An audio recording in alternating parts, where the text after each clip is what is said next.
Today's lesson is over Proverbs 1. We'll read the passage and go over the themes. Proverbs 1 from the New Living Translation reads, "These are the Proverbs of Solomon, David's son, king of Israel. Their purpose is to teach people wisdom and discipline. 2. Help them understand the insights of the wise. Their purpose is to teach people to live disciplined and successful lives. To help them do what is right, just, and fair. These proverbs will give insight to the simple, knowledge and discernment to the young. Let the wise listen to these proverbs and become even wiser. Let those with understanding receive guidance, be exploring the meaning in these proverbs and parables. The words of the wise and their riddles of the Lord is the foundation of true knowledge. The fools despise wisdom and discipline. My child, listen when your father corrects you. Don't neglect your mother's instruction.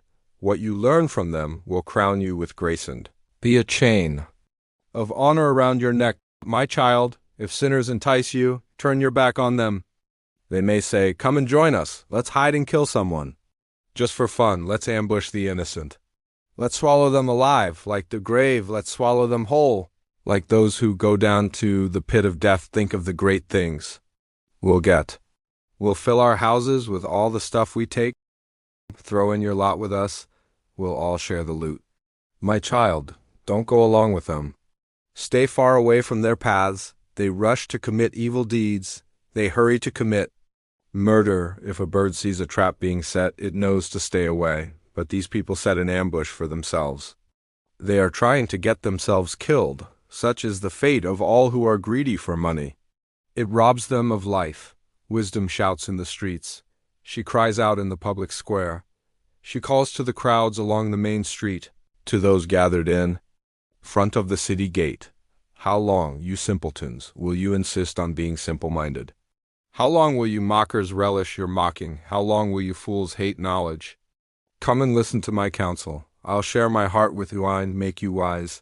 I called you so often, but you wouldn't come. I reached out to you, but you paid no attention. You ignored my advice and rejected the correction I offered. So I will laugh when you are in trouble.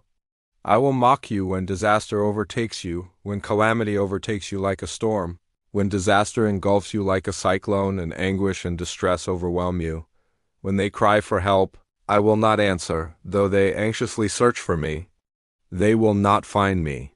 For they hated knowledge and chose not to fear the Lord.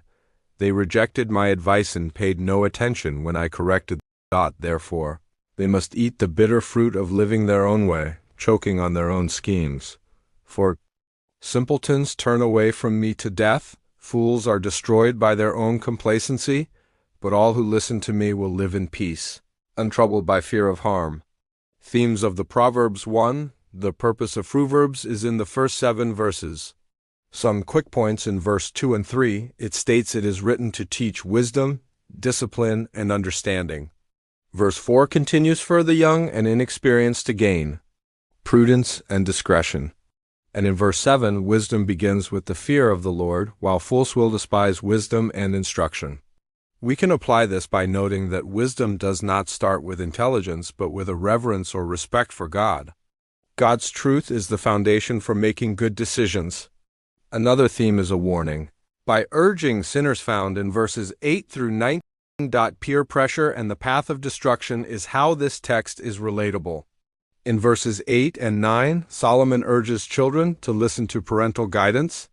Further, he warns against joining in with sinners who tempt others to violence or gain through wrongdoing in verses 10 through 14. Ultimately, we realize they setting a trap for themselves, which is found in 18 and 19. Application of these principles leads us in the power of peer pressure. Not every offer or invitation is good, and some lead to destruction. When we are trained in God's Word, His wisdom helps us to say no to wrong influences. Finally, is wisdom, skull, and warning, which are translated in verses 20 through 33. This is when we realize wisdom is available, however it is a choice. Some points made in verses 20 and 21. Is wisdom personified as a woman calling out in public, offering instruction to all. We also see that many ignore or reject wisdom, and when disaster comes, they regret their refusal in the verses 24 to 27. Then to close it out, we see the benefit of those who respond to wisdom is that we will live in safety and live in peace referenced. In verse 33, when we apply this to our lives, we must realize that wisdom is not hidden, instead it calls out to everyone. If we ignore God's wisdom, it has consequences. Responding to God's call early helps us before it is too late. I hope you enjoyed today's lesson over Proverbs 1. Please continue to join us for our series over the course of the Book of Proverbs. It is my prayer that we can all grow together and learn from God's Word. Please like, subscribe, and share with your friends. We will see you next time. God bless.